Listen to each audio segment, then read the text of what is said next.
2024 ముందు 2024 తర్వాత ఆ రోజు ఈ రాష్ట్రంలో పండుగలు లేవు. ఎవరు ఆనందంగా నవ్వుకునే పరిస్థితి కూడా లేదు. ఎక్కడ చూసినా అరాచకాలు, విధ్వంసం, భయం గుప్పిట్లో మనందరం ముందుకు పోయే పరిస్థితికి వచ్చాం. ఒక వ్యక్తి సమాజాన్ని ఏ విధంగా అతలాకుతలం చేస్తారో అది ఒక ఉదాహరణ.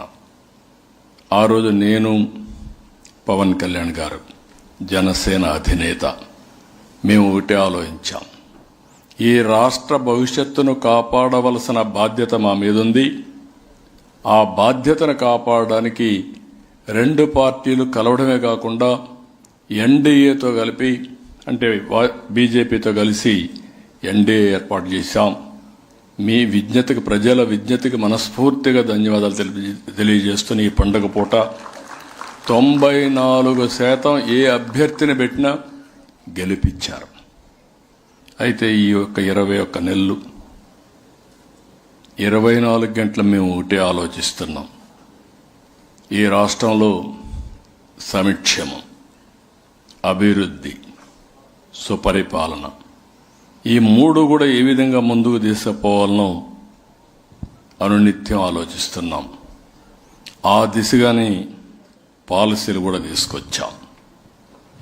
నేను ఒకటే ఆలోచిస్తున్నాం, అందరికీ సెక్యూరిటీ ఉండాలి. ప్రతి ఒక్క వ్యక్తికి, ఇంట్లో ఉండే ప్రతి ఒక్క వ్యక్తికి సెక్యూరిటీ ఉండాలి.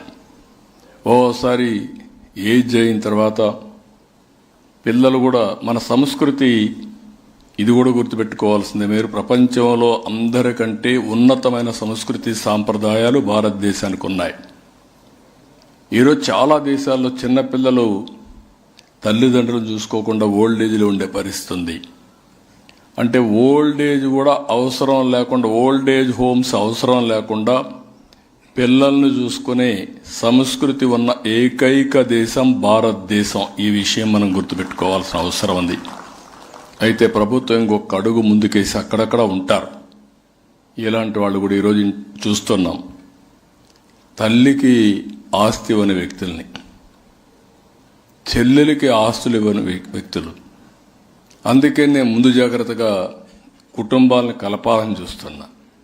అందుకే మీరు ఒకసారి చూస్తే, విడిపోతే నేను ఎక్కువ బెనిఫిట్స్ ఇవ్వను, కలిసి ఉంటే ఇంకా అదనంగా బెనిఫిట్స్ ఇస్తానని కొత్త సాంప్రదాయానికి శ్రీకారం చుట్టాం.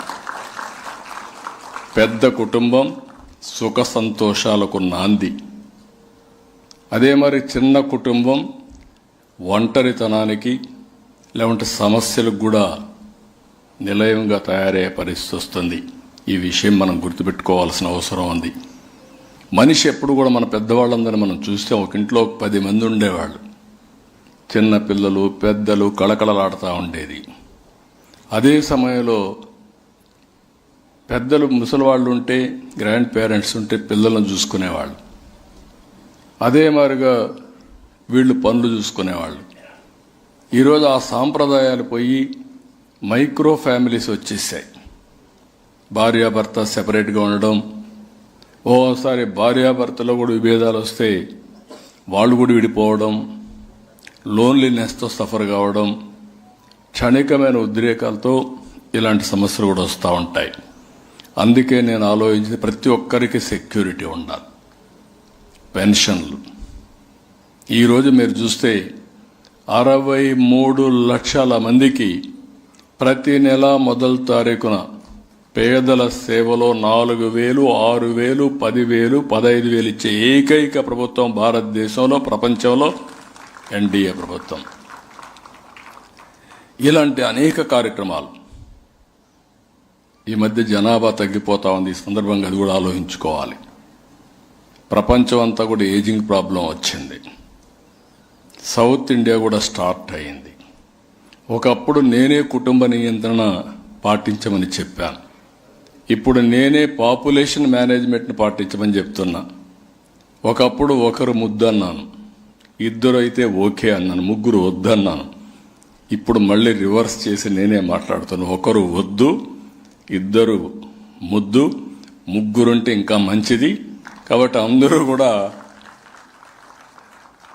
మళ్ళీ ఆ దిశగా పోతే తప్ప జనాభా పోయిన తర్వాత మన సెల్ ఫోన్ల కోసమో రోబోటిక్స్ కోసం మెషిన్ల కోసం పనిచేసే పరిస్థితికి వస్తాం.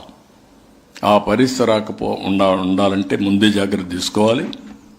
ఇప్పుడు మనం చూస్తే జీవిత కాలంలో ఒక కపుల్ భార్యాభర్త 2.1 జన్మనివ్వాలి.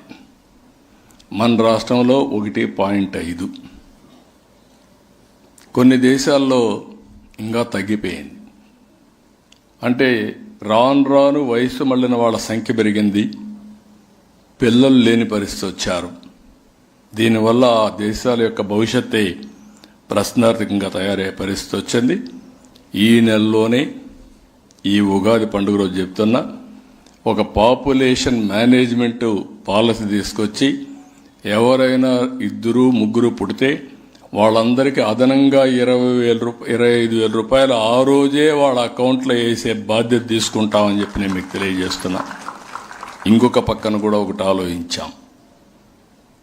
పిల్లల్ని పెంచడం ఒక భార్య యొక్క బాధ్యత కాదు, భార్య భర్త సమిష్టి బాధ్యత. ఇంకా పెద్దలు కూడా ఉన్నారు, గ్రాండ్ పేరెంట్స్. వాళ్ళు కూడా బాధ్యత తీసుకొని అవసరమైతే వాళ్ళకు కూడా మనం చెప్పగలిగితే, నేర్పించగలిగితే ఇవన్నీ అవుతాయి. అందుకే నేను మీరు చూసినప్పుడు ఇటీవల కాలంలో మీరు చూస్తే తల్లికి వందనం, ఎంతమంది పిల్లలుంటే అంతమందికి 15,000 రూపాయలు ఇస్తున్నాం. దీనివల్ల పాపులేషన్ కూడా మేనేజ్మెంట్ అయ్యే పరిస్థితి వస్తుంది. అన్నం పెట్టే రైతన్న కోసరం మొన్నే అన్నదాత ఇచ్చాం. ఆడబిడ్డల సాధికారత కోసరం ఏదైతే స్త్రీశక్తి తీసుకొచ్చి నాకెంతో ఆనందం. ఈరోజు ఆడబిడ్డలు బ్రహ్మాండంగా ఎవ్వరి దయాదాశాలు అవసరం లేకుండా ఉచితంగా ప్రయాణ సౌకర్యం చేస్తున్నారు. ఇప్పటికి 56 కోట్ల ప్రయాణాలు చేశారంటే నేను గర్వపడుతున్నానని కూడా నేను మీకు తెలియజేస్తున్నా. ఇంకొక పక్కన నిన్ననే దివ్యాంగుల కోసరం దివ్యాంగ శక్తి తీసుకొచ్చాం.